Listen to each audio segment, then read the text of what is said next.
Graça e paz, tudo bem? Trago para vocês hoje o estudo da primeira epístola universal do apóstolo João. Ela, no subtítulo do estudo, ela diz assim: como um homem pecador pode ter comunhão com Deus Santo? Então João ele vai enfatizar que o conhecimento de Deus abre o caminho para o autoconhecimento. Enquanto a gente vai fazendo esse estudo, a gente vai se avaliando. Vamos se avaliando, nos autoconhecendo, vendo que a gente ainda pode melhorar. Porque somente quando estamos diante da luz, a gente reconhece as nossas trevas. Somente diante da santidade de Deus é que vemos a malignidade dos nossos pecados. Porque somos pecadores, né? Aliás, foi por isso que Jesus foi para a cruz, pelos nossos pecados. Então, a maneira de introdução da teologia não é um fruto de luz artificial humana, mas da revelação divina. Ele não cria nem faz teologia, ele recebe a sua mensagem de Jesus e a transmite. Então, essa mensagem ela não é da terra, é do céu, não veio do homem, mas veio de Deus. Os primeiros 4 versículos, vou ler para vocês, diz assim, o subtítulo na minha Bíblia está assim: a palavra da vida foi manifesta na carne. O que era desde o princípio, o que ouvimos, o que vimos com os olhos, o que temos contemplado e as nossas mãos tocaram da palavra da vida, porque a vida foi manifestada, nós a vimos e testificamos dela, e vos anunciamos a vida eterna. Eles estão anunciando para nós, no caso, que estava com o Pai e nos foi manifestada. O que vimos e ouvimos, isso vos anunciamos, para que também tenhais comunhão conosco. E a nossa comunhão é com o Pai, é com o seu Filho Jesus Cristo. Essas coisas vos escrevemos para que o vosso gozo se cumpra. Então, a teologia ela não é separada da ética, mas exige a santidade de vida também. Essa mensagem, a sua mensagem, ela não é apenas para um deleite da mente. Essa mensagem ela vem para nós para a transformação do coração. Sua teologia ela está destituída para todos os que reconhecem os seus pecados e se voltam para Deus. O propósito do apóstolo é mostrar que não podemos ter comunhão com Deus e com os irmãos sem santidade. É impossível andar nas trevas e ter comunhão com Deus, que é luz. O estudioso aqui, um dos comentaristas, o Simon, ele diz assim, que a santidade exige verdade em palavras e em atos. A teologia, ela não é neutra, mas exige do homem um posicionamento. A gente tem que ter um posicionamento. Eu costumo falar assim, que a gente já é adulto, a gente sabe o que é certo ou errado, cabe a cada um fazer as suas escolhas, mas que sempre seja, agora que eu conheço a palavra, que seja na palavra de Deus e para o nosso bem, porque é para isso que Deus nos deixou esse livro. Então, continuando aqui, nos próximos 3 versículos diz assim: Deus é luz. Outro subtítulo: aqueles que não andam na luz não têm comunhão com ele. E esta é a mensagem que dele ouvimos e vos anunciamos, que Deus é luz e não há nele treva alguma. Se dissermos que temos comunhão com ele e andarmos nas trevas, mentimos e não praticamos a verdade. Mas, se andarmos na luz com ele, na luz está, temos comunhão uns com os outros. E olha isso aqui. E o sangue de Jesus Cristo, seu Filho, nos purifica de todo o pecado. Isso foi uma promessa. O sangue de Cristo que nos purificou de todo o pecado. Então, aqueles que dizem conhecer a Deus, que é luz, mas vivem nas trevas, aquele que, embora pecadores, negam a própria natureza pecaminosa, aqueles que, embora manchados pela mácula do pecado, dizem estar isentos de pecados, mentem para si mesmos e para os outros, e inclusive para Deus. O cristão ele é um indivíduo que fez uma escolha e vive de forma consistente com essa escolha. Falar uma coisa e fazer outra é uma condição. Viver nas trevas e afirmar que tem comunhão com Deus é uma consumada mentira. De tudo que Jesus foi, disse e fez, resplandeceu essa notícia. que Deus é luz. A mensagem acerca da natureza de Deus é anunciada pelos apóstolos e vos anunciamos essa. Então, João, ele é um arauto. No estudo anterior, eu tinha falado que era arauto, aquele mensageiro. Então, ele não reteve essa mensagem, mas ele anunciou com urgência e com fidelidade, que é o trabalho do arauto. A proclamação da verdade acerca de Deus não apenas edifica os salvos, mas reprova os falsos mestres.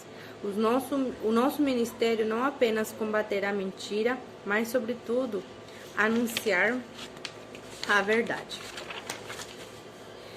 Deus, ele se revelou na criação, na consistência e nas escrituras de Jesus. Nas escrituras e em Jesus.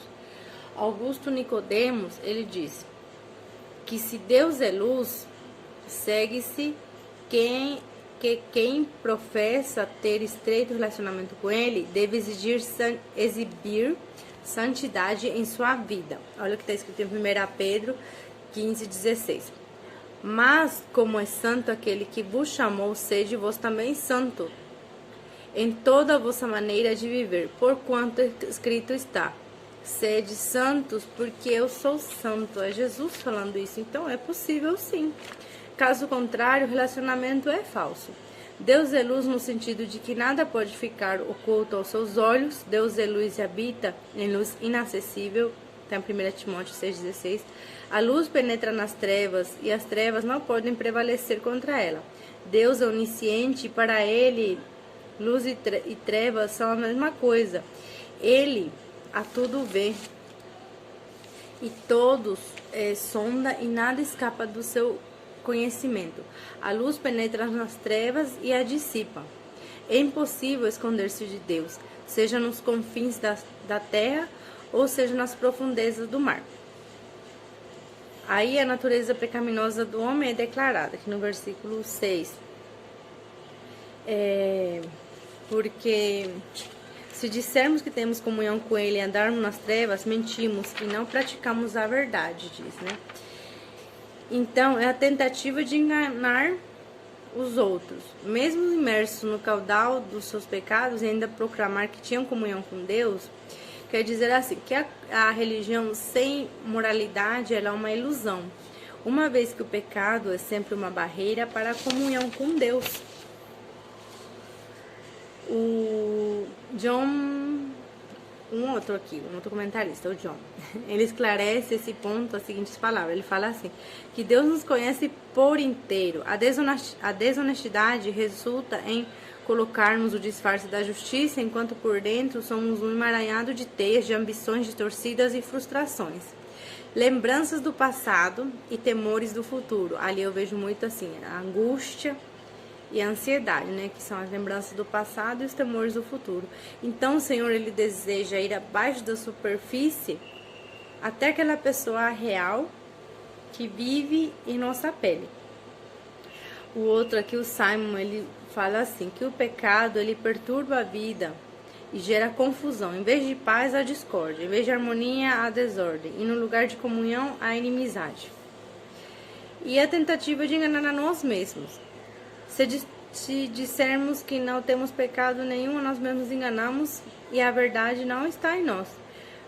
Aqui o John, ele declara que se dissermos que não temos pecados, negamos a razão porque Cristo veio e rejeitamos o perdão pelo qual ele morreu na cruz.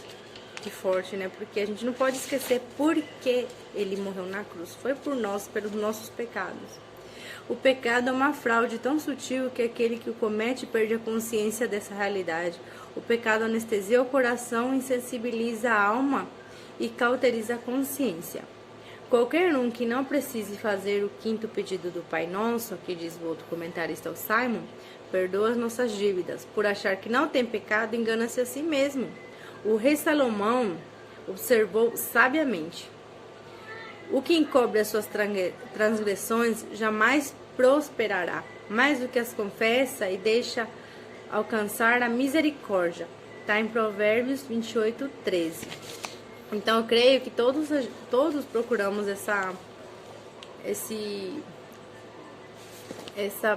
como é que fala? Esse prosperar. E a gente prosperar em Deus é melhor, porque a gente prospera em tudo ali. O resto já é só uma... Como é que fala? É uma consequência. A argumentação do apóstolo Paulo é que o homem fala uma coisa e faz outra. Ou seja, a argumentação do apóstolo Paulo é que o homem que fala uma coisa e faz outra, mente. O homem que diz uma coisa com seus lábios e outra totalmente diferente com sua vida é um mentiroso.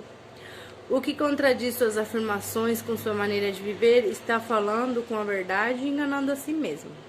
A tentativa de enganar a Deus, se dissermos que não temos cometido pecado, fazemos mentiroso da sua palavra e não está em nós.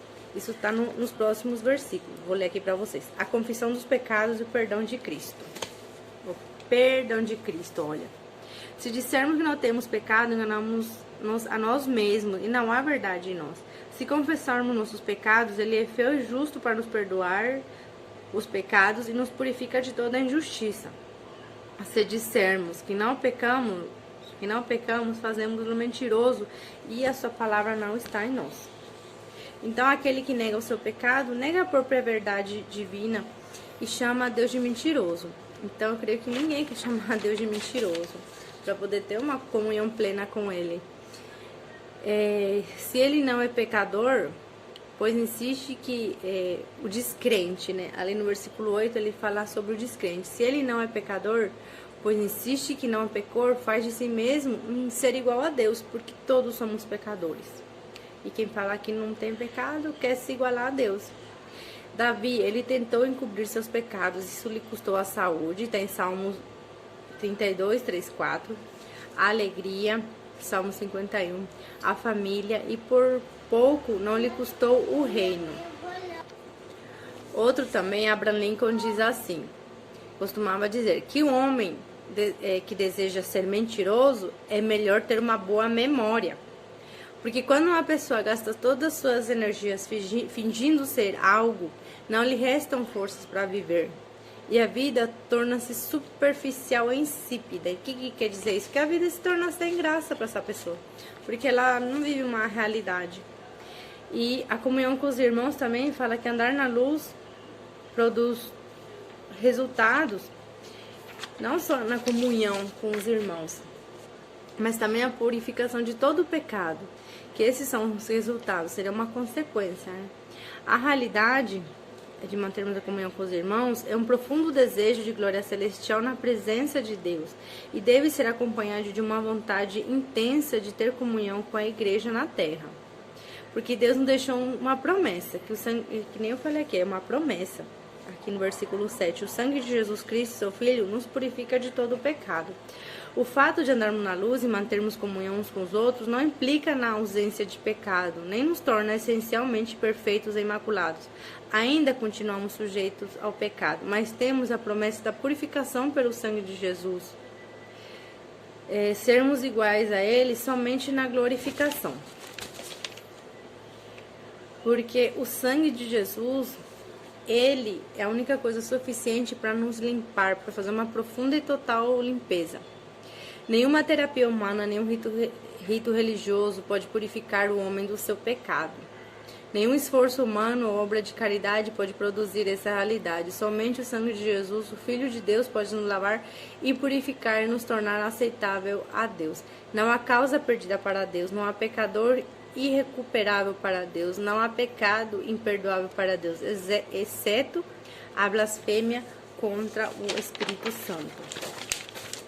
Nossa, esse estudo tá bom demais.